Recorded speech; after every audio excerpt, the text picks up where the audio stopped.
بسم الله الرحمن الرحيم الحمد لله وكفى وسلام على عباده الذين اصطفى أما بعد. As usual, technology takes time to set up, but inshallah we'll start with the recitation of the Quran, and I want to call one of our great students, Huzaifa, to come forward and recite a few portions of the Quran.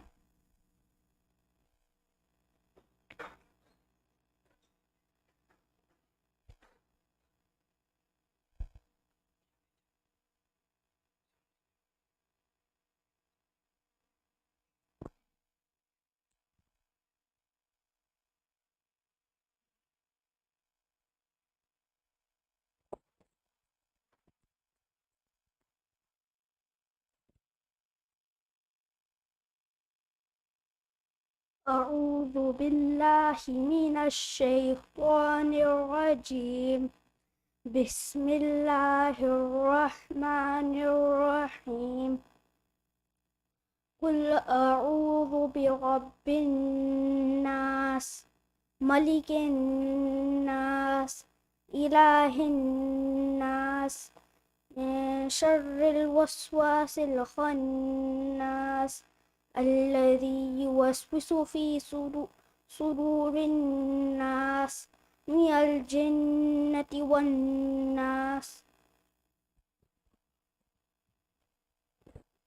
Sadaqallahul Azim. MashaAllah, Allah Ta'ala accept him as a Hafiz, an Alim, and Allah subhanahu wa ta'ala accept him for the khidmat of deen. When I mentioned to him ki Kirat Parwani hai, he mashallah accepted it straight away.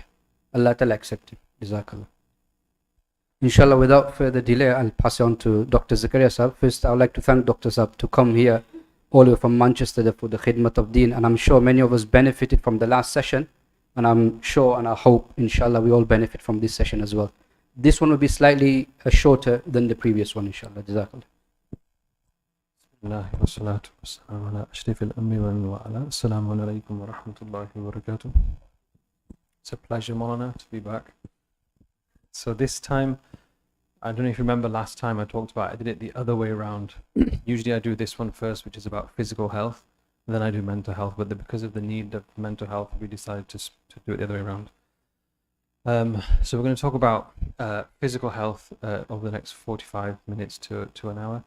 And then we'll take some questions before Isha, inshallah. So you go to the next slide. First thing I have to say is, okay, I would love to give each and every one of you personal advice, but I simply can't. So after this, please don't come to me and say, I have this problem, this problem. I just can't give you advice because I don't have your medical record, your medical notes, your history, etc. So apologies in advance. You go to the next slide. So why am I doing this? 50% of BAME, which is black, Asian, ethnic minorities, or we are 50% of us adults are overweight, and 40% of our children are overweight or obese. You don't need me to tell you that, you just have to have a look around. Okay, we have the biggest risk of diabetes and cardiovascular disease, heart disease. And you probably know the capital of diabetes in the whole world is India. It's where the most diabetics are, well, proportion of diabetics. And you don't need me to tell you there's a disproportionate incidence and death rate following COVID in our communities. You don't need me to tell you that. And one of the biggest risk factors is obesity, being overweight. That's what we're going to talk about today and how to make it work. Next slide, please. What I have to say though is listen carefully. COVID isn't a lifestyle disease. It's a respiratory disease. It affects your lungs primarily.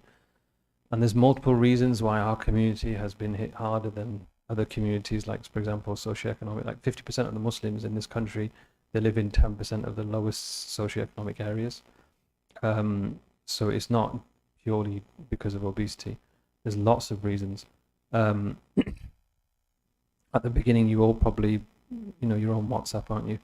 There was all sorts of nonsense conspiracy theories going around that it's 5G and it's this and that. So and unfortunately we took that up, didn't we? It's a tragedy. Next slide.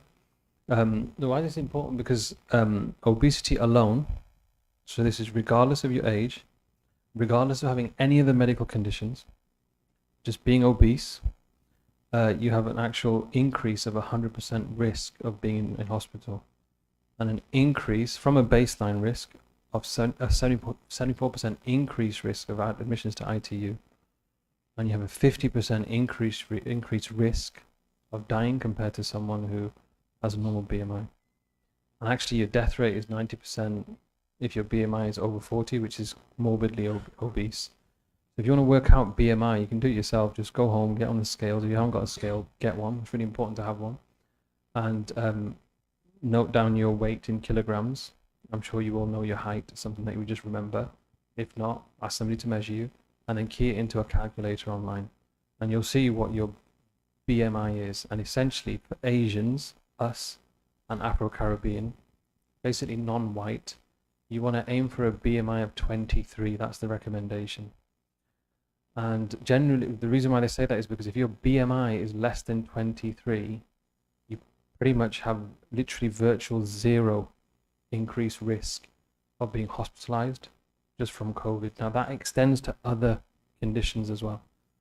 Okay, so it's really, really important to understand this. Why? Next slide. So the thing with obesity and COVID, and not just COVID, but any type of lung infection, you're already on the back foot if you're overweight. Okay, why? Because let's look at your lungs. Your lungs have to work that extra bit harder. It's harder for your lungs to do that, what it's designed to do, which is oxygen transfer. Okay, you take in oxygen, it gets absorbed, lets out carbon. That process is just harder. Okay, you can't breathe in as well as you want to. You can't breathe as effectively as you want to. That's number one. Okay, what about your heart? Your heart has to work that extra bit harder to pump that blood around.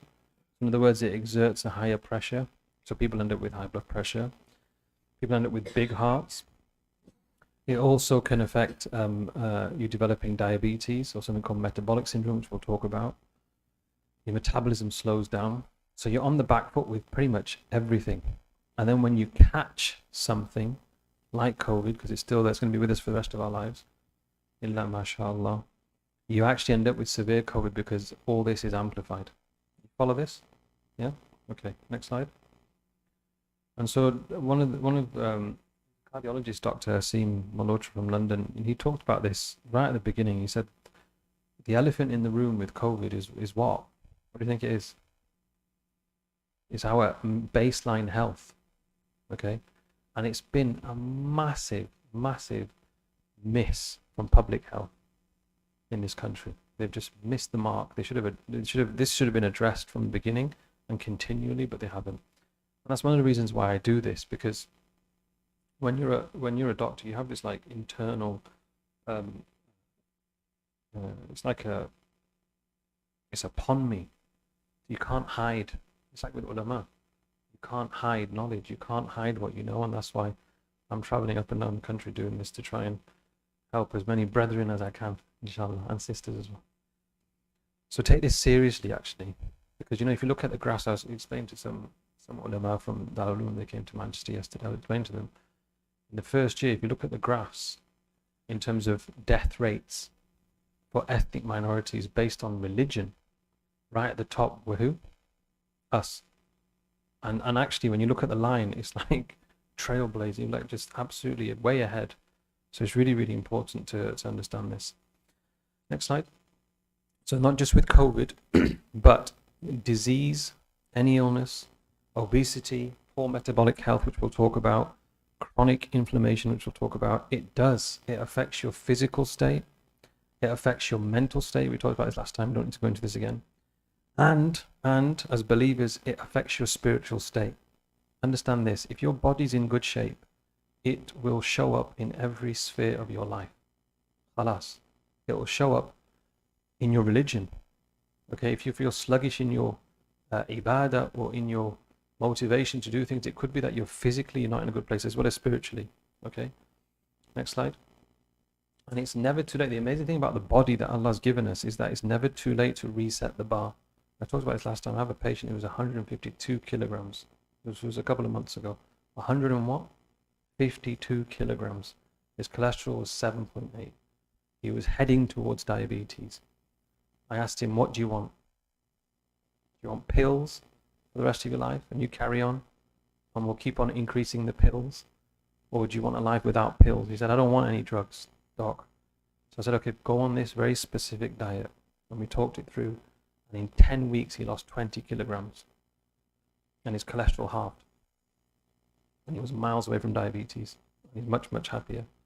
So it is possible. It's never too late. Next slide. So anybody who sat here thinking, no, that's it. I can't change. It's impossible. It's not impossible. Allah's given you the capability to do anything. If change wasn't possible, there would be no need for the concept of tazkiyah, for example. So it is possible. Next slide. But you have to remember that change is a process. Okay? It's not an event. There's not going to be a magical event where you're suddenly going to go sleep, wake up, and you're going to look amazing. It's not going to happen. Okay? It takes months. Average 3. Okay? Usually 6. But it takes months. And what I say to my patients and what I say to you and what I say to myself is you have to approach this now and decide, because it's a decision, decide that I'm going to do this lifelong. Because ask yourself, what sort of a life do you want in terms of your physical health in 1 year's time, 2 years' time, 5 years' time, 10 years' time, 20 years' time? Ask yourself what sort of a life do you want and then make a decision. It starts now. Okay? Very, very few people have this like change over a short space of time. So you have to understand that it's a process. It takes time. You've got to stick with it. Okay? Next slide. And it's based on this, that if you don't, you have 2 choices in life. If you don't, when you go to you can openly say it. I won't tell anybody, right? When you go to the doctor and you have a problem, what do they do? What do they do? What do we do? In terms of how to solve your problem, what do we do? We just give you pills, right? And then you walk out and you think, oh, okay, thanks, but is that it? Is that my life now? And so what happens is that people, let's take blood pressure, for example. You go to the doctor, your blood pressure is high, you say, what do I do, doc? They say, take this pill, you'll be fine. You come back 3 months after and your blood pressure is high, what does the doctor do? Gives you another one. And then you come back 3 months after your blood pressure is still high, what does the doctor do? Gives you another one. You're on 3, 4, 5 pills. We have patients that are on 30 pills. Right? So you have a choice. Whereas actually in a lot of in a lot of illnesses, in fact, if you just take small steps, you can have what's called reversal of disease. This is real. Okay? So you have a choice. And ask yourself, what choice am I going to make? Next step. Because what we've got, like if you look at this picture here, it's not your fault, it's our fault. When I say us, I mean doctors, because this is how we were programmed, the training. That if there's a problem, give a pill, they'll be fine. It's not. It doesn't work like that. But we've got plenty of patients who are happy with this narrative. I'll just have some pills. I'll be fine. I can eat what I want. I can do what I want. I'll be fine. And we've got very few people who are willing to take the hard road. But, and this is the difference, if you take the long, hard road, it will take longer, but the effects will last longer as well. Next slide. So there's elements of well-being. You understood all that the prelude, okay? So understand the elements of well-being. It's not one thing. We talked about it last time, but just to remind you, it's factors, okay? You need to incorporate this in your life if you want to have optimal health. If you want to be in your element, if you want to have energy, strength, vitality, incorporate these things in your life. Nutritious diet, which we're going to talk about today. Physical activity, regular, we're going to talk about it today. Emotional regulation, we talked about that last time. Spiritual growth. Recently, there's a lot of research coming out that the most intelligent people on the planet are those who have what's called spiritual intelligence. I can't talk about it. I'm not an alim, but speak to the ulama about spiritual growth. Sleep. Sleep is really important. Really, aim to get between 6 to 8 hours a day. If it means break it up, no problem. But sleep is really, really important. And avoid substance misuse. Avoid drugs, avoid alcohol, avoid cigarettes, avoid smoking. They're not designed to serve you, they're designed to harm you. Next slide. So we're going to talk about food, okay? First question, I ask a lot of questions when I do these things. What's your relationship with food? Some of you, when you saw that, I could see just a big smile came on your face. He's talking about kebabs. No, but ask yourself, when you see that, what's your relationship like with food like? Is it healthy or is it unhealthy? Okay? Is it a healthy relationship or is it an unhealthy relationship? Okay, next slide. Because, and I want you to think about, if anybody suffers from this, just think, get hold of this book, okay? One of the nurses at my practice gave me this. Many of us are addicted to food. And the reason why we're addicted to food is because we comfort eat, especially men, okay? Especially men. Did you know that, have you heard of people who have, people who are obese and they have surgery to shrink their stomach or have a bypass so that they lose weight? Have you heard of this? You can have surgery to shrink your stomach so that you don't eat as much, or bypass foods, etc. And it does help you lose weight. 60% of people who have this operation, they actually die from alcoholism. Why? Because they have an addiction that they didn't realize. And one of the biggest reasons why we eat a lot is because of being addicted to food. Have anybody here had this thing where you're in the house and you have no idea why you've gone into the kitchen and started eating? Yeah, you're all laughing because you all do that. You have no idea. You go into the kitchen, you go into the cupboard, and you just eat munching away. It could be because you're actually addicted, and there's psychological reasons for addictions, and the biggest one is comfort. Okay? Now, the key message that I want to give is, look, if you're going to remember anything from today, you need two things. You need to know, next slide. You need to know your food. Okay? You need to know what you eat, and I'll talk about this in a second. That's number one. And number two, what you do eat, you need to eat less, and you need to eat right. Okay? So know your food, know what's going in your mouth, eat less, and eat right. Next slide. Because it's really hard to be healthy. Okay? Do you ever see an advert on the billboard or on television, or do you ever get a WhatsApp message from your mate saying, "Hey, check this out, broccoli's 2 for 1 in Aldi"? It just doesn't sell, does it? But if you see, like, if you go to Archie's, you get a free milkshake with a burger, people are like, I'm going. It's because that's just the way it is, isn't it? Right? Healthy food, you're not going to get, no one's going to buy it, right? When you go to the till, where the aisles are, when you go pay for do you ever see any healthy food there? You just see junk, don't you? At what? Buy one, get one free, or reduced price. It's just luring you in, right? I don't know if you've noticed, but everything's getting bigger and bigger. Our fruit, veg, and healthy stuff's getting smaller and smaller, but the size of all the junk stuff that we get is getting bigger and bigger and bigger. Okay? A lot of our food, I don't know if you know this, 60% of our food is processed, chemicalized. 60% of our food is chemicalized. A significant proportion of our food, to make it taste nice, is pumped with sugar, and I'll talk about this in a second. It's actually pumped with sugar.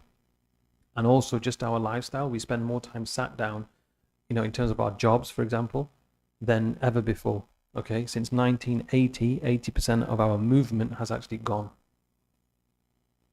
We're 80% less mobile compared to 1980, which is not a long time ago. That's 40 years ago. Okay, next slide. So again, it's about educating yourself. Get hold of these books. It will really, really open your eyes about what's going in our mouth. Joanna Blithman and Felicity Lawrence. Just get hold of it. We haven't got time to talk about it. But we talked about it last time. Did I talk about last time? How to make a kebab? Yeah. We talked about it, didn't we? That, when you actually look at these packets, like 60 ingredients going into a kebab, and you think, what's in this? What's in this? And the second thing is I don't want to harm anybody's business, but eating out, it's just going to ruin you. Like, really, okay, allow it for like maybe once a month, or if there's a celebration, like, whatever you celebrate. But it should not be a regular thing. It should definitely not be a regular thing. I have friends who, who worked in the restaurant industry, and they make it clear. He goes, we used to spit in people's food. And he said, we even urinated in people's food. This is true. We've urinated in people's food. If they, bleep us off. And you just don't know what I can remember once I was in a famous restaurant that you all probably have been to in Manchester. And I was with my family, and in this restaurant you can actually see the chef cooking, right? And the table in front of us, they like half finished their curry, whatever they were having. In the small pots that they bring in. My guy takes it from them, and then just puts it in the big dagger. I'm thinking, that's disgusting, man. It's just like, God knows, what they did in that. So you understand? So that's a different discussion. I'll just go off on one. Next slide. So the point is with diet, you'll realize that I am the least disciplined of speakers. So you have to rein me in next your diet. So basically, you have to make healthy choices, and you want to focus on foods that are. Don't worry, I'll explain this as we go along. That are rich in protein. Protein is Latin of the root word is proteus, which is a Latin word which means the most important. It's the building blocks of your entire body. Okay, so you want to have a diet that's rich in protein, not refined, simple carbohydrates. Don't worry, I'll break this down for you as we go along. But you want to go for complex carbohydrates and healthy fat. Fats have had a bad press, but there's healthy fats that's actually good for you. But I'll break all these down for you, okay? But free from added sugar, free from simple carbs, which we'll talk about, and no processed, no junk foods, okay? Why? Because look, like I talked about, 60% of our foods is processed, okay? Think oven foods, freezer foods, cereals, bars, energy bars, they're all processed rubbish, okay? And a diet that consists of 30% of processed foods is proven to increase the risk of any type of cancer by 20%. Okay, it's a no-brainer why to avoid it. Okay, I remember sugar. You know sugar. One of the ulama said this. He said sugar is poison. That's how you need to view it. You need to view sugar as poison. That's the way you just get it in your head. Okay, this isn't good for me. It's 24 times more addictive than cocaine. Sugar. It's a highly addictive substance, okay?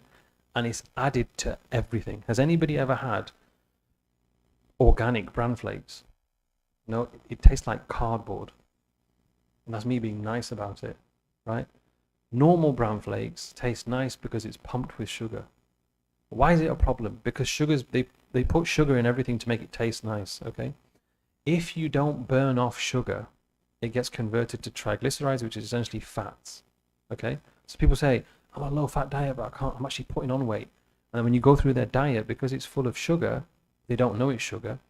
Because it's pumped with sugar, they don't lose the weight. Now, next slide. Check this out. Again, I don't want to affect anybody's business, but we have to talk truths. A Yeo Valley 0% yogurt has got 5 teaspoons of sugar per 150 grams put in.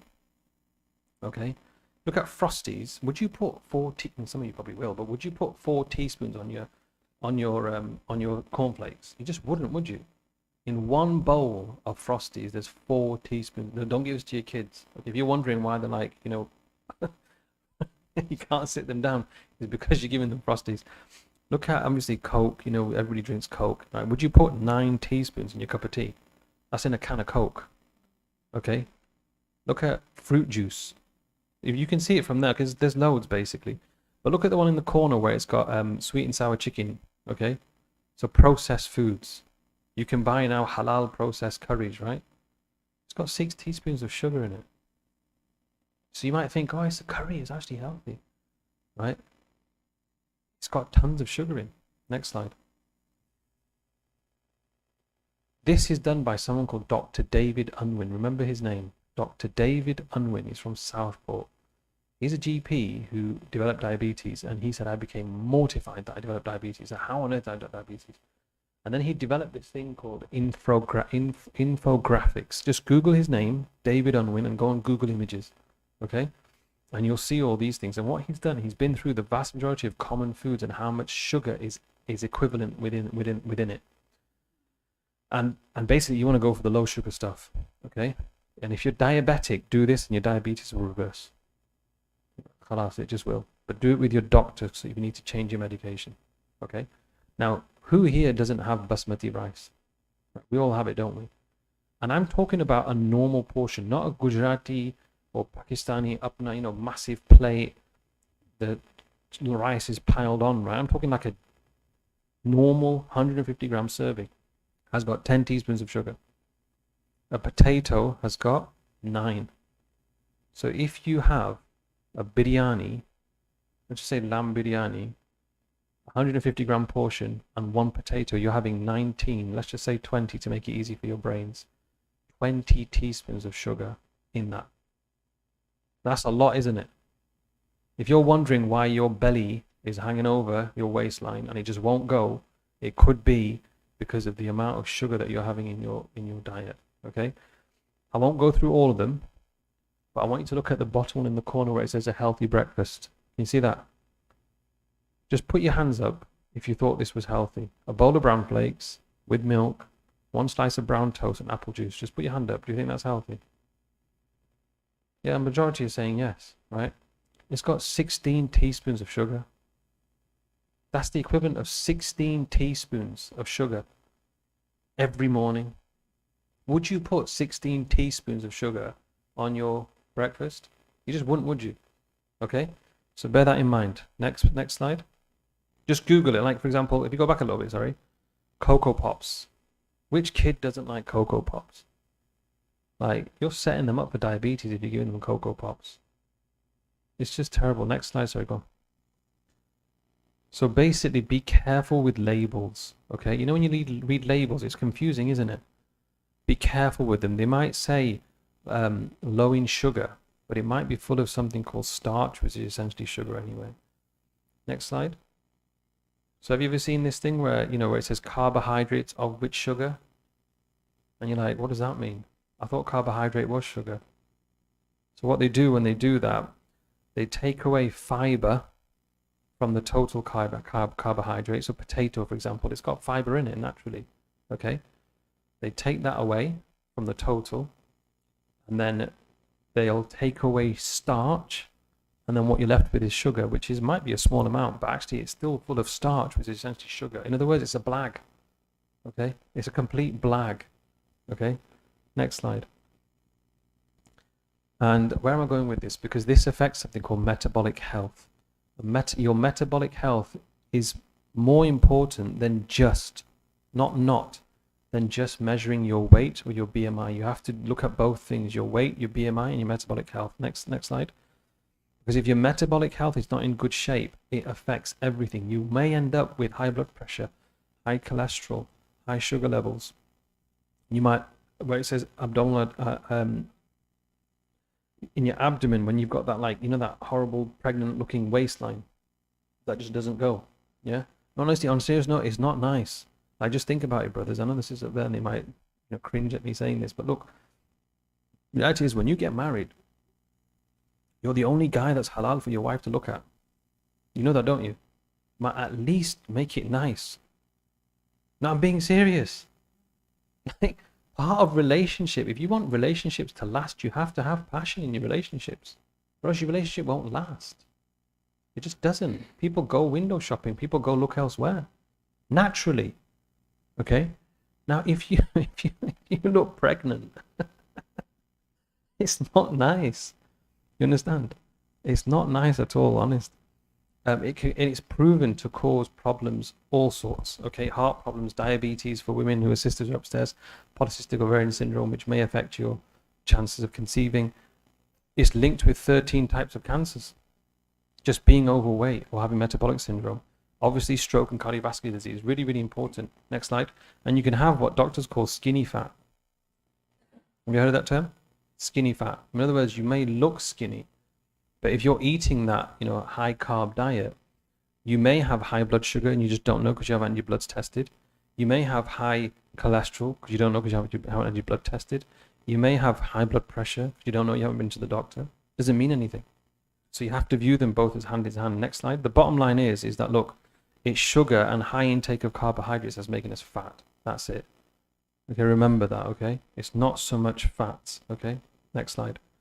So then, going back to the beginning, what's your relationship with food? Ask yourself a couple of questions. Why do you eat? Why should we eat?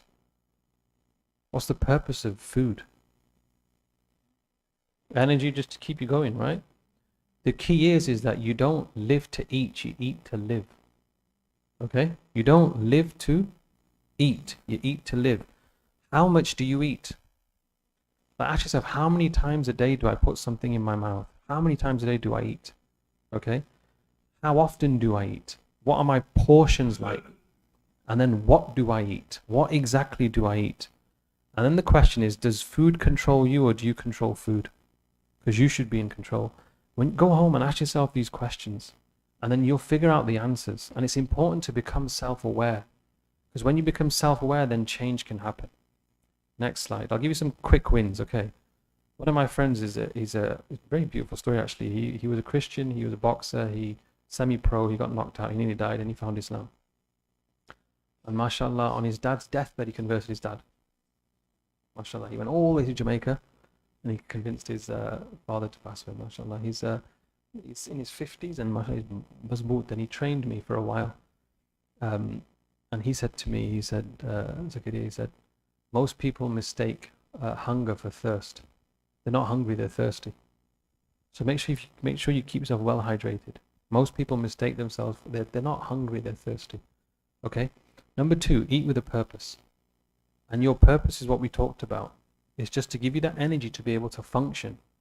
One of my friends, Mufti Muhammad ibn Adam from Leicester, he said to me once, and I really like this jumla, and I said to him, I want to repeat this on my talks. He said, I don't eat for lazzat. I don't what? I don't eat for pleasure. I don't eat for pleasure. I eat because it's just I need to function. That's why I eat. So eat with purpose. Okay? When you start doing that, you'll find you'll eat less, because you'll realize that you know, I can stop now because I've got the energy. Okay? I've looked at so many health gurus and I've concluded to make it work for our tradition of Islam that aim to have 2 meals a day. And the reason why I say this is because I read this in the Ihya of Imam al-Ghazali rahimahullah. He said that the adad, the habit of the Anbiya, is that they eat once a day. He said the adad of the awliya, the habit of the close ones to Allah, is that they eat twice a day. And then I won't tell you what he said about those who eat 3 times a day. But aim to eat twice a day. And if you can, aim to eat 10 to 12 hours apart. Okay, what time's Fajr here? You know, it's 7 o'clock. 7 o'clock, right? If you wake up at 6-ish, before Fajr, you can have a breakfast, right? You get home from work, 5:30, 6, you have something, that's 10, 12 hours. Okay? In between, if you get hungry, okay, then just snack. Do what I do. Raw veg, fruit, tree nuts. Okay? Almonds, walnuts, hazelnuts. Okay? Just snack on that. Make sure you have a big bottle of water near you. You will still be, okay? You won't, you know that thing? But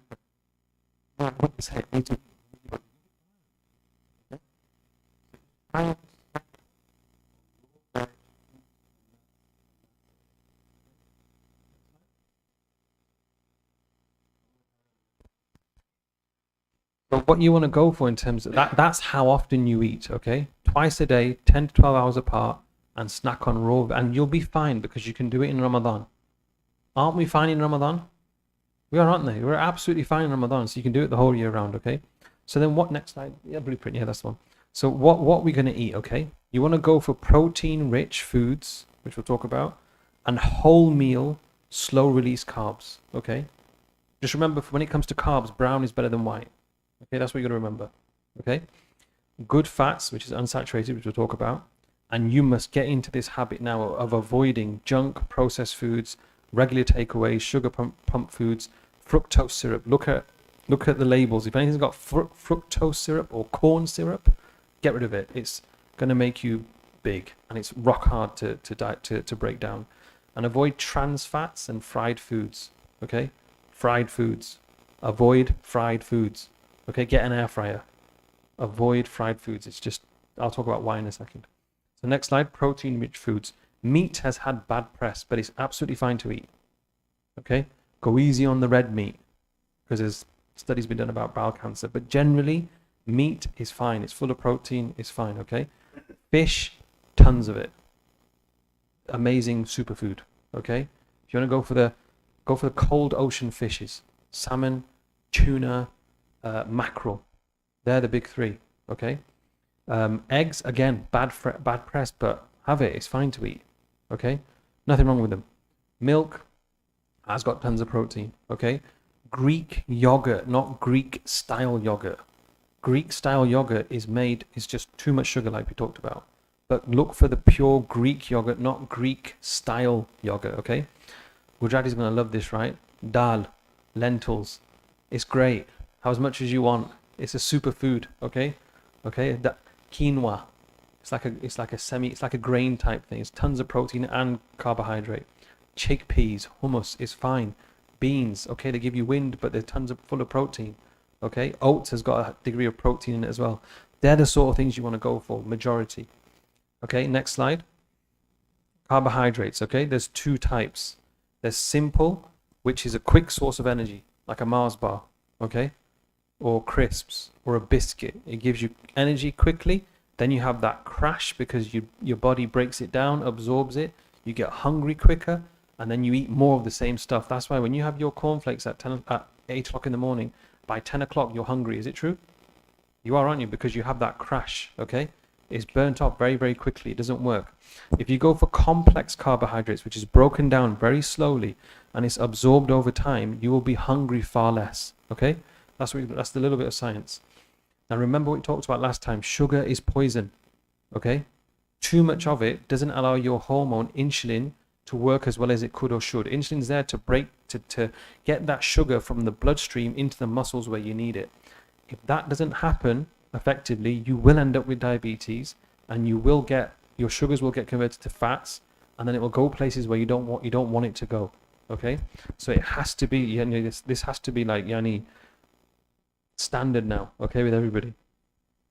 And the problem with carbs is that, look, we have too much of it. Okay, we've got rice, we've got roti, chapati, aloo, bread, naan, biscuits, cakes, sweet stuff, halwa, sugary drinks, sugar in tea. You know, I went with some of my friends who are Pakistani Arabs, right? I went to a restaurant and said, "Do you want sugar?" I was like, "Yeah, I'll have a little bit of sugar." Do you know how they had sugar? You know the vinegar pots, like just pour. It's just like that. You know what Iranians do? One of my friends was telling me they put a sugar cube in their mouth and they sip tea. Okay, so we just love the damn stuff, don't we? And when was the last time you saw one of you lot go for a run? You just don't see us running, do you? Because we're afraid that somebody might, prevent, that we're doing something silly. But the point is that we don't exercise. And so it gets converted to what? Fats, okay? So, complex carbs, think oats, again, quinoa, vegetables, tons of it, especially green leafy stuff, okay? It's rich in energy, and it will give it over a slow period during the day. Fruits, go for the berries and citrus fruits over any others because they have the least amount of sugar in it.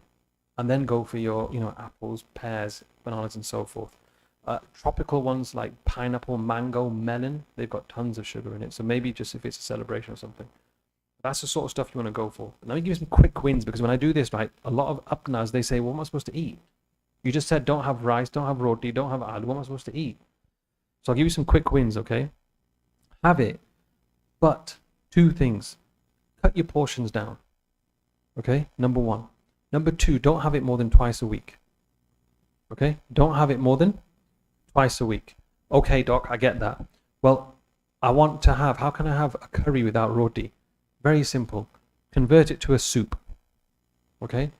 If you want to dip something, get a green leafy vegetable and let that be your roti. It's a psychological thing in our culture to have roti, right? It's a psychological thing. How can I have a curry without roti, right? So use the green leafy vegetable to dip it into that, just for your psychological, within a month, you'll get used to it.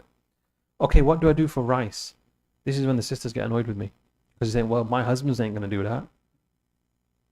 Fine chop your vegetables. You can buy cauliflower rice. Okay? So fine chop and then just put it into your curry and have it with a spoon. Eventually you'll get used to it. Okay? And substitute potato for cauliflower. Okay? Substitute your potatoes for cauliflower. Next slide. Never ever have all three together. Never have roti, rice and potato together. Never. If you do, I'm being serious, go for a run. You have to. It takes 34 minutes of running to burn off a chicken korma without any rice, without any roti, and without any potato. So imagine how long you'll have to run for to get this off. Okay? Next slide. The bottom line is look, avoid junk, and you know what that means. Okay? Next slide. There's more evidence, okay, if you want to lose weight, there's more evidence that if you reduce your carbohydrate intake, you'll have far more weight loss in comparison to a low-fat diet. Okay? If you have a low-carb, not a keto is not sustainable. If some of you have heard of this. Keto diet is not sustainable. It's rock hard to do long term. But basically, go on a low-carb diet. If you, within 10 days of stopping processed foods, you lose 1 kilogram. If you do nothing else. Okay, next slide. Okay, within 10 days, that's it. Next slide. Within 10 days of a low carb diet, you'll lose 2 kilograms. Within how many days? 10. It's a no-brainer. Okay, next slide. Do this with your doctor. Okay, look at Dr. David Unwin's work about diabetes. Look at the 8-week blood sugar diet. If you have diabetes and go to your GP and work through a plan. And a lot of people who do this, they actually come off their medication. It's amazing stuff. Next slide. If you're interested, look at levelshealth.com. There's a list of 110 foods that aren't going to spike your blood sugar levels. And you can actually make meals out of these things. Next slide. For those that are interested, read these 2 books. Metabolical, about processed foods. And the next one is called Fat Chance, about sugar, basically. How it's such a massive, massive problem. Next slide. These 2 books are worth getting hold of as well. The Peyote Diet by Dr. Asim, if anybody's got a heart problem or a weight problem, that's a good one. The South Asian Health Solution is really good, actually tailored for our culture. Next slide. When it comes to fat, okay, fats, if you look at the side where it says lose it, okay, that's the good stuff, isn't it? Donut, cakes, blah, blah, okay, just avoid it unless it's a celebration. It can't be a regular thing, okay? Fried foods come into that as well. So when you have a samosa, okay, or a spring roll, and then you dunk it in that oil gets converted to a semi-solid molecule state, and it goes from liquid to a semi-solid molecule, and it's rock hard to burn off. It just is. So if you like your fried foods, go for an air fryer. It's far more healthy. Limit your cheeses, your butters, fats on meat, and so forth, okay? Cream, in fact, don't have cream. Just get rid of it. It's just really fattening.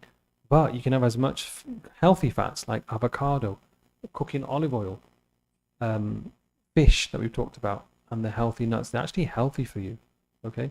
So when you need energy, they'll go for that. And essentially, next slide, it boils down to this is what your plate should look like. Okay? And usually when I do this, I get a gasp of, oh, that doesn't even look nice, bro. This is what your plate should look like. And this is what your plate should look like on Iftari. I'm being serious. Ramadan's around the corner. It's not far.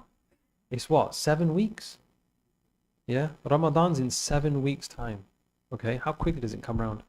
If you wonder, like, you know, on the first day of Ramadan, do some of you like literally just go for it and then you feel dizzy within 10 minutes? And then when it comes to Taraweeh, you're like falling asleep. And then when you go home, you're so hungry, you have to eat something else again. That happens, isn't it? It's true, isn't it? This is what happens to us. Because we're not eating properly. Well, 2 things. We haven't prepared before Ramadan. What did the Prophet do? Rajab and Sha'ban. He would fast.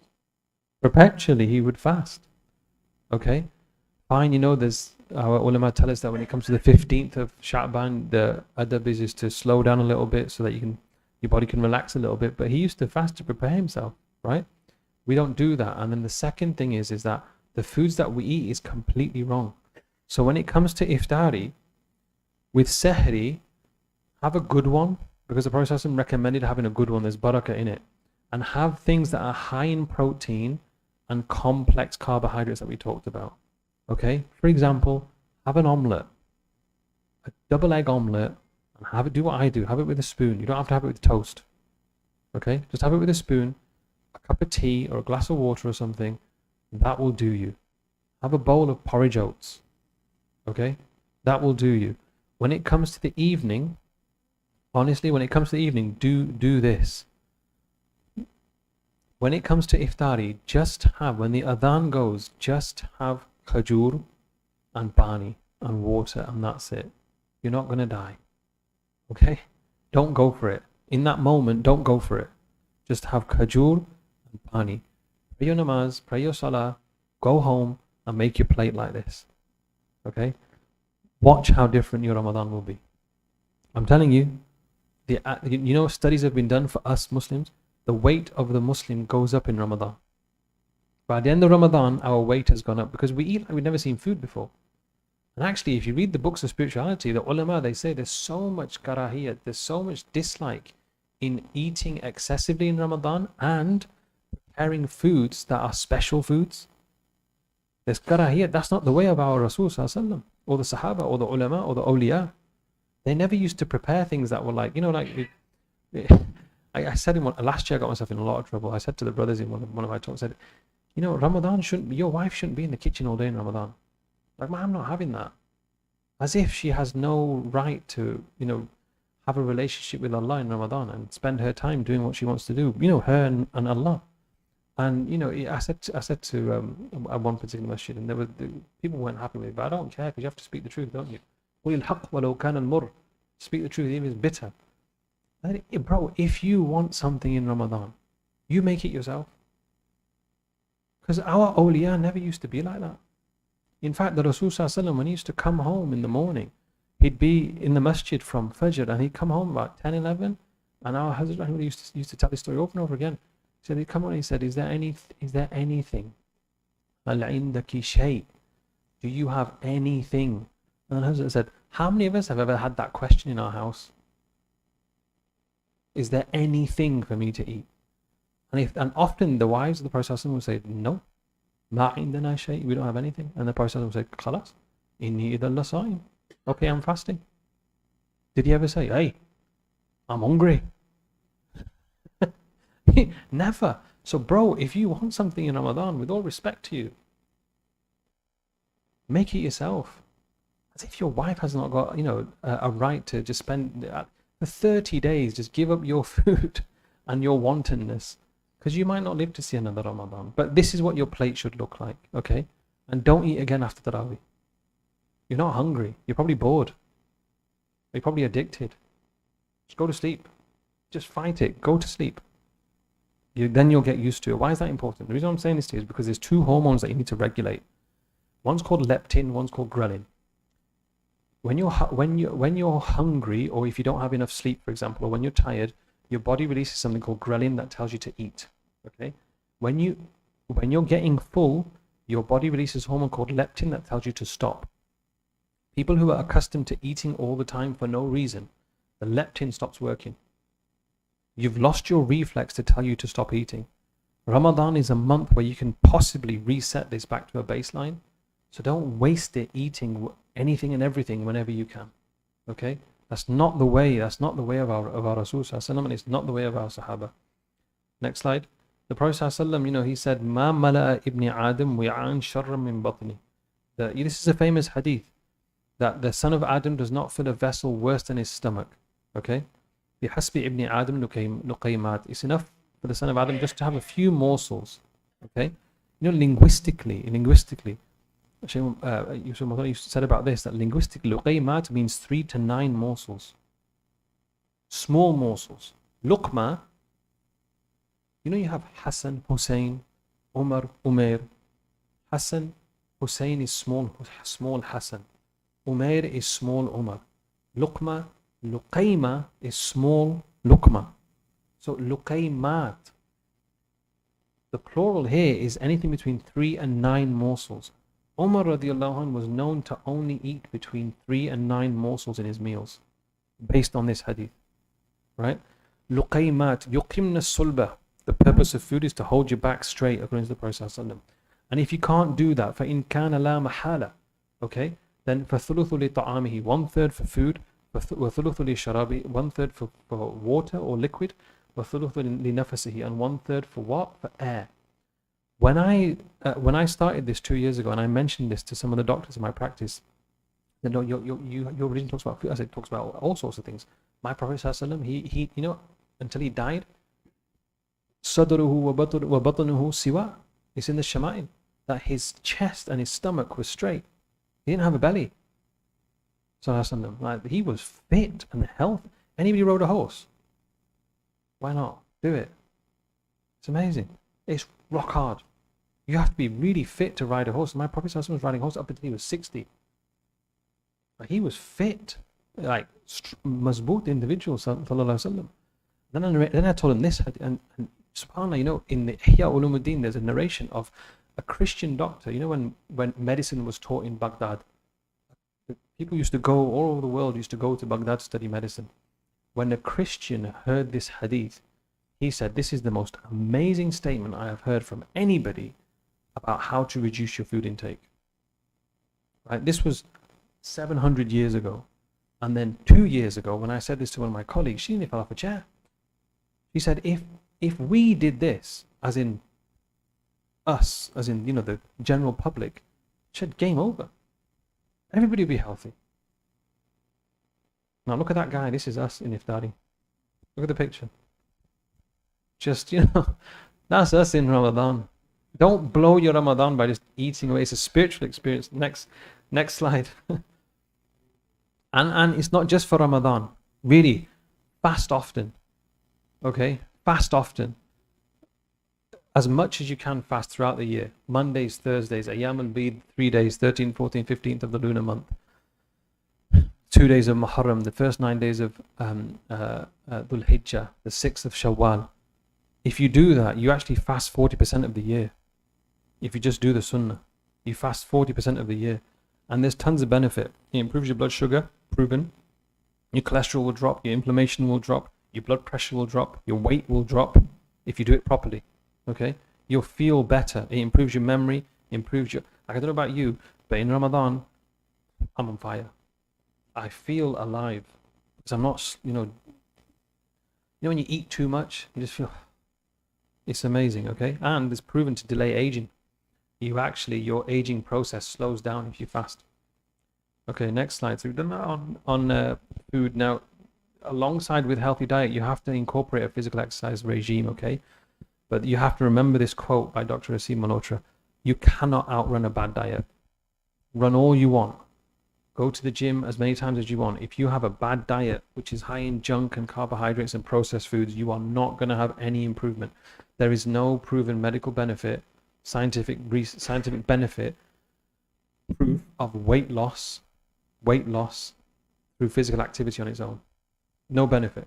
Do it as much as you want. You're not going to lose weight. Okay, your blood pressure might drop, which is fine. Your diabetes might be better controlled, which is fine. But for weight loss, there's no real benefit. So again, we're going to next slide. We're going to ask questions. Okay, are you active or inactive? Ask yourself these questions. Are you active or inactive? And I don't mean busy Asian syndrome. You know what that means? And actually, you haven't done any exercise. You're just running around like a busy Asian. Okay, I don't mean that. Okay, I don't mean running around with chores. I mean like actually physically active. Okay, just ask yourself this question, because the reality is not just with Asians, but look, 1 in 4 women and 1 in 5 men in this country, they don't do anything more than 30 minutes of exercise a week. So 1 in 5 here and 1 in 4 upstairs don't do 30 minutes of exercise a week. Okay, and only a quarter of us, just generally only 30% of us, do any muscle strengthening exercises. Okay, and men are more likely to be sat down doing nothing than women. Any ideas why? PlayStation and phones, just all day, playing away. Next slide. And what happens is that you have to understand this, that the less physical activity you do, the harder it is to break through that cycle. So what happens is when you're not physically active, if you're not fit, okay, and used to activity, your muscles become weak. When your muscles become weak, they use oxygen less efficiently. Then when you start to do exercise, you feel breathless very, very quickly because you need more oxygen. That process is painful. You don't like it, what do? Not going to do it. It's too painful. Okay? And then the other problem that we've got, and I won't go into it because I talked about it last time, are phones. Right? We're just glued to these things. And time is just wasted. Okay? Now, why is it important? Now, check this out. If you are regularly physically active, next one. That's it. If you're active, okay, regularly, it reduces your core in terms of causes of death. It reduces it by 30%. It reduces your chance of having a heart problem by 35%, diabetes by 40%, colon cancer by 30%. For the sisters, breast cancer by 20%. And males can have breast cancer as well, but it's not as common. It can reduce your risk of depression by 30%. It can reduce your risk of dementia by 30%. Hip fractures by nearly 70%. I want to ask you a question. If this was a pill, would you take it? If I said to you, if you do this, 30% less chance of dying, would you take it? You would, wouldn't you? It's free. There's no harm with this. It's a no-brainer. Okay, next slide. Let's talk time short. Let's talk diabetes, okay? If you are regularly active, okay, your insulin, how it works, it improves, and therefore your sugar control is better improved as well. If you do regular physical activity, and if you don't have diabetes, by virtue of regular physical activity that helps with your insulin hormone and breaking down and managing all that sugar that we're eating, there's less chance of you developing diabetes. If you came to my clinic and said to me, Doc, give me a pill so I don't get diabetes, would you take it? You would, wouldn't you? Okay, still there for you. Let's just say heart problems, okay? Look, heart's a muscle. If you don't use it, you lose it. The more physically active you are, it strengthens the heart, okay? When your heart's strong, it doesn't need to beat as intensely, so your blood pressure drops. When you're active and you're physically active and you're doing more and more exercises, the arteries that are the blood vessels that are clogged with fat, with cholesterol, you imagine it as just like pushing it all away. It clears your arteries, and therefore your risk of having a heart attack or a stroke drops by about 30%. That's massive. A 30% drop. That's better than any drug on the planet.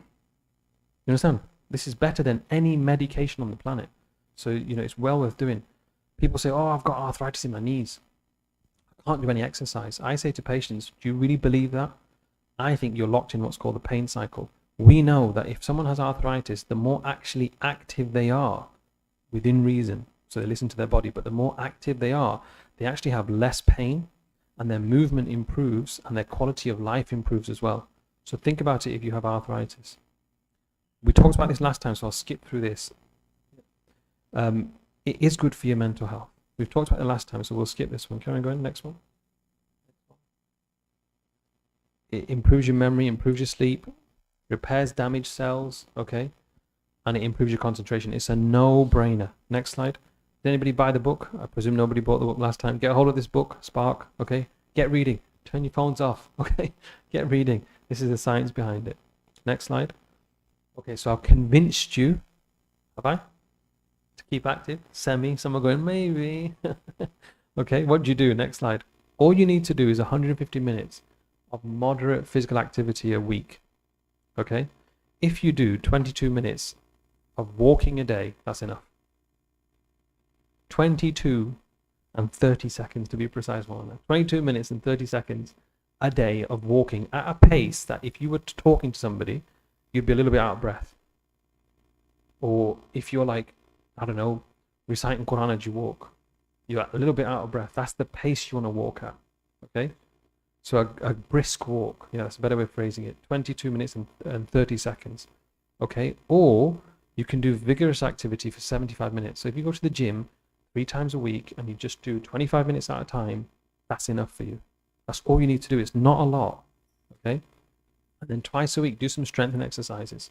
And it can be something as simple as, when I go do my weekly shopping, I'm not going to take the car. I'm going to walk, okay? It doesn't matter if it's a mile, I'm going to walk and I'm going to carry it. You need to do that. And when you're at work or at home, don't spend more than 45 minutes sat down. After 45 minutes, get up, walk around the house, about 5 minutes, 10 minutes, and then get back down again, okay?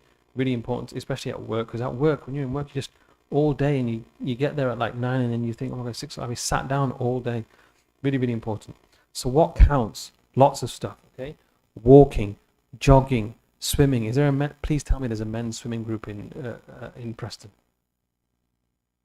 Organize it. The council are really, really happy to do this. They've done it in Manchester, where you have men's only and women's only for Muslims. Okay, just do it. Swimming's amazing. Cycling, hiking, gardening. Actually, gardening's really, really, sometimes it's really strenuous, but it's good for you. Any type of sports. Running. Have you heard of HIIT exercises? High intensity interval training. Google it, okay? This is what I do because I'm busy and lazy. But if you do HIIT exercises 3 times a week for about 15 minutes, it's enough for you. It's hard. So start low and then build yourself up. But HIIT exercises are magic. Just do something, okay? I'll give you a few ideas. Commit to a gym or purchase equipment in your house and commit to it. If you can't do that, join or create a group. Create a group from the Masjid, like a walking group or a swimming group or a cycling group or a martial arts class or whatever, for men and women, okay? Because the evidence is that people are more likely to engage if they do it in groups. It's really hard to do it on your own. But if you do it in groups, more people are likely to engage with this process, okay? Now, for families work as a team, okay? Our mothers, again, I told you, I offend a lot of people at these talks, but I don't really care because you got to say the truth, okay? Our mothers are the first madrasa for our children. Agreed? Agreed? They are, okay? One of the, I won't go there. So in order for our mothers, our wives, to be able to function optimally, they need to be in a good state physically, okay? But for them to have the ability to exercise, for example, you have to free up their time.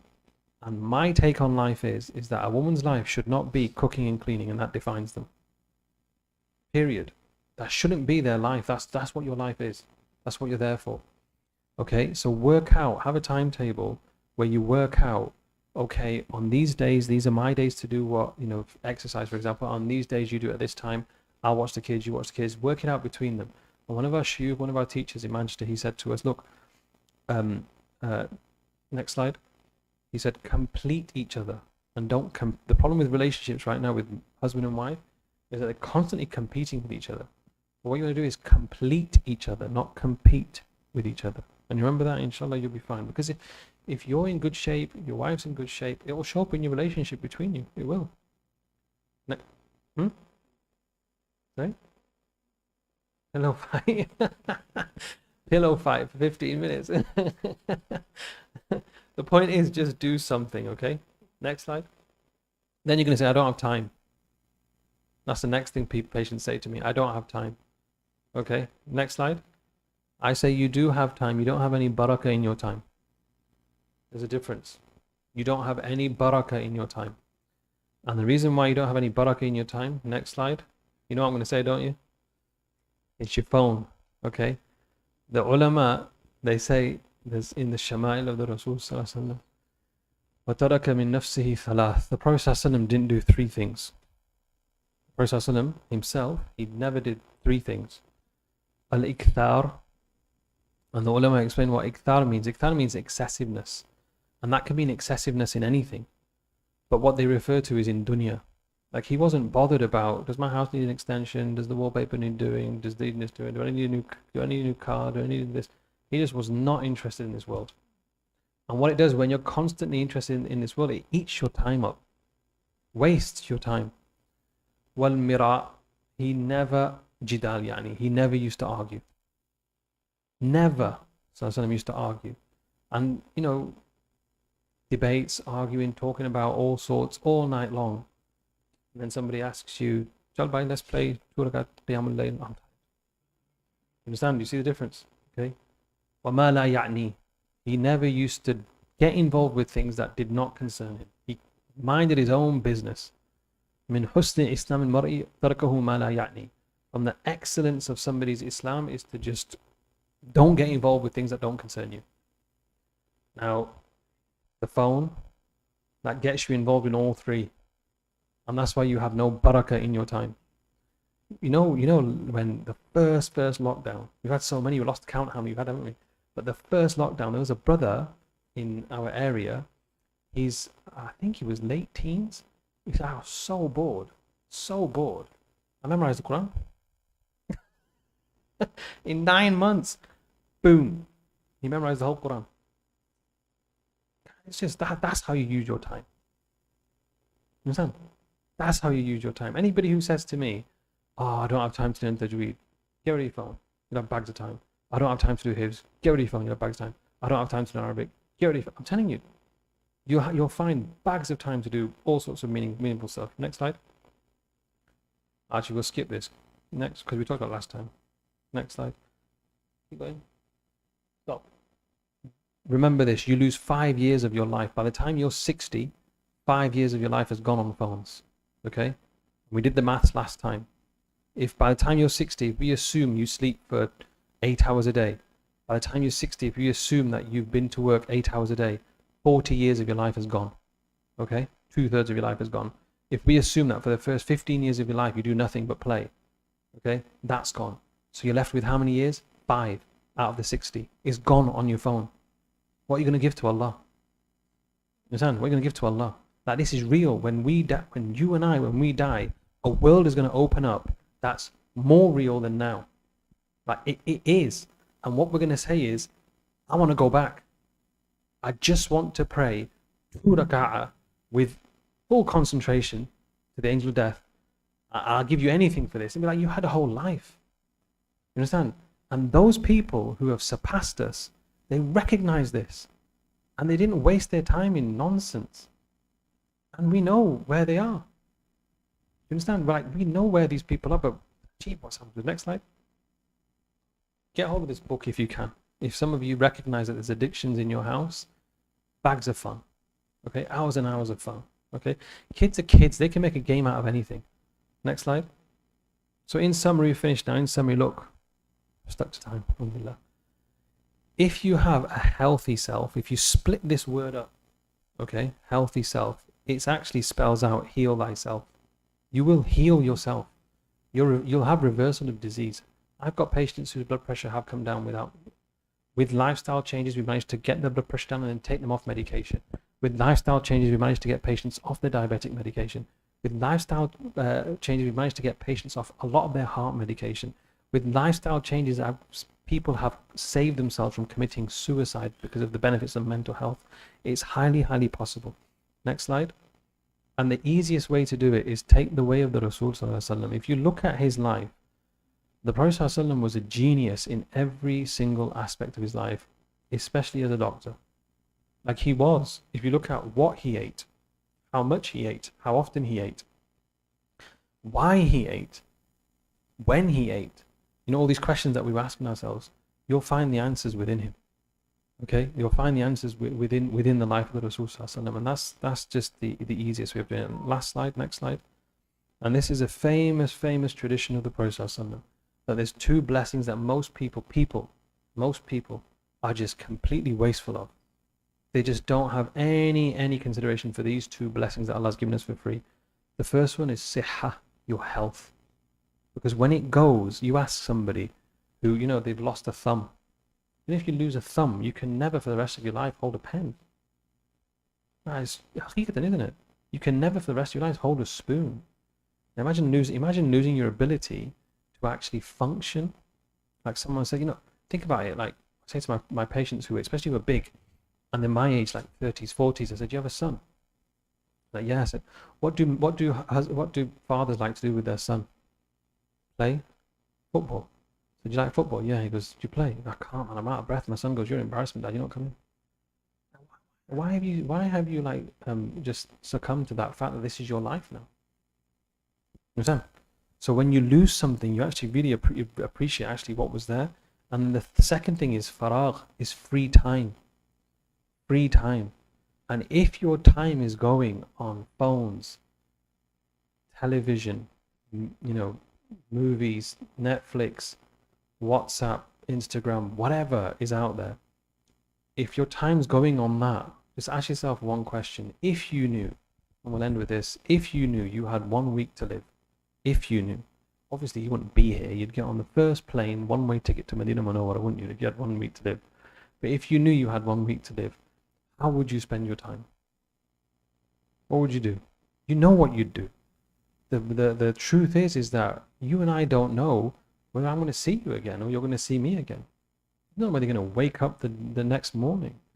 And so that concept of okay, I know it's a reality that I'm not going to live forever, and that tomorrow I'm going to meet my creator, my maker. If that reality sets into your heart, your brain locks into that and it figures out a way to be. And you won't be overeating. You won't be interested in foods. Or which restaurant are we going on today? What are we going to have tonight? Now, these things won't even come to your mind. Whatever's prepared, you're like, yeah, khalas. These things won't be in your mind. You'll have no interest in what's on tonight, because your focus will be far greater than that. Something more higher than just the mundane, which is pleasing your maker. And that's why the ulama, they say that the most important thing in a human being's life is yaqeen. Is what? Certainty. And the reason why, psychologically, why they say this is because when certainty sets into somebody's soul, yaqeen sets into somebody's soul, your soul figures out that this is my standard. Once you believe, like with conviction in Allah and His Rasul Sallallahu Alaihi Wasallam, and knowing that actually the only way that's accepted with Allah is the way of the Rasul Sallallahu Alaihi Wasallam. Once you have that certainty, your body locks in. And how is this linked to your health? Because like I said before, if you take the way of the Prophet Sallallahu Alaihi Wasallam in terms of his dietary habits and his physical activity and how he spent his time, you won't need me to do this for you. Well then there, inshallah. Happy to take questions, but it can't be personal questions. Okay? It has to be generic. Okay? Is that okay? Yeah. if there isn't, then Jazakallah khairan. Nay? That's cool. Nothing after namaz then, yeah? Because I want to go home. And don't grab me outside and go doctor stuff. Ji.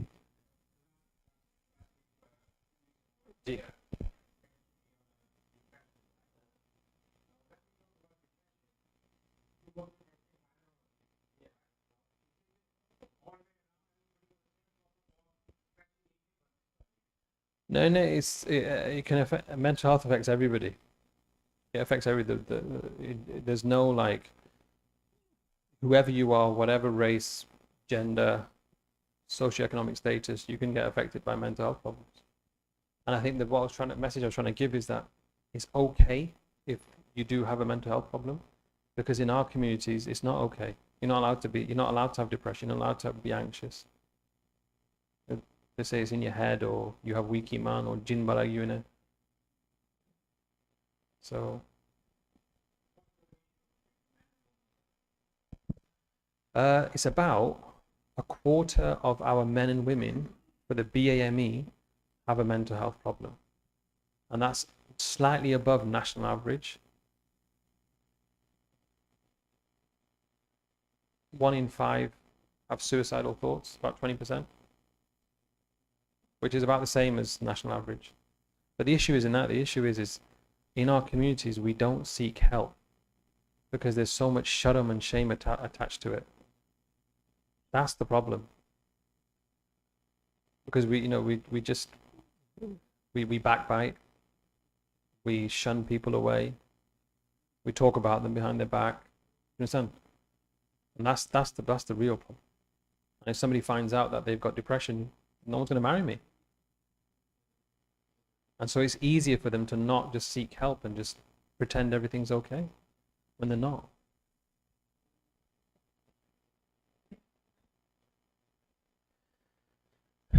Is it bad to eat too less and be severely underweight? Yeah, totally. So you'll be able to work out, based on the Prophet ﷺ's hadith, you'll be able to work out how much your stomach can tolerate as that 1/3, 1/3, 1/3.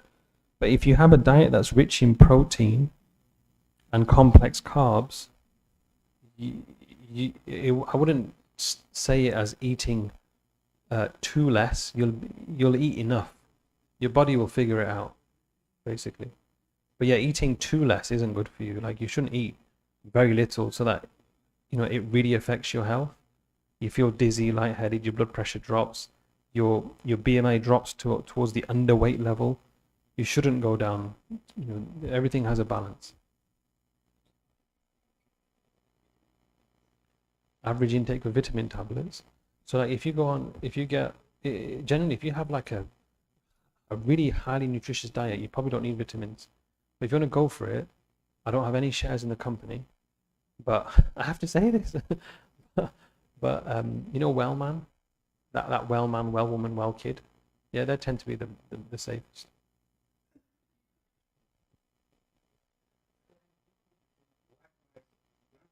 Brown's better. So in terms of sugar content, it's slightly less, yep, compared to white rice. But it's more wholemeal, so it's released over a longer period. But generally, rice, what I said, don't have it more than twice a week. Even brown. So any type of wholemeal bread, wholemeal rice, potatoes, don't have it more than twice a week. It's sugar that's making us fat and ill. Huh? Yeah, roti, brown wholemeal is better, but don't have it too often. We'll stop there. وصلى الله على نبينا وعلى آله وصحبه وسلم تسليما كثيرا كثيرا. جزاك الله خير.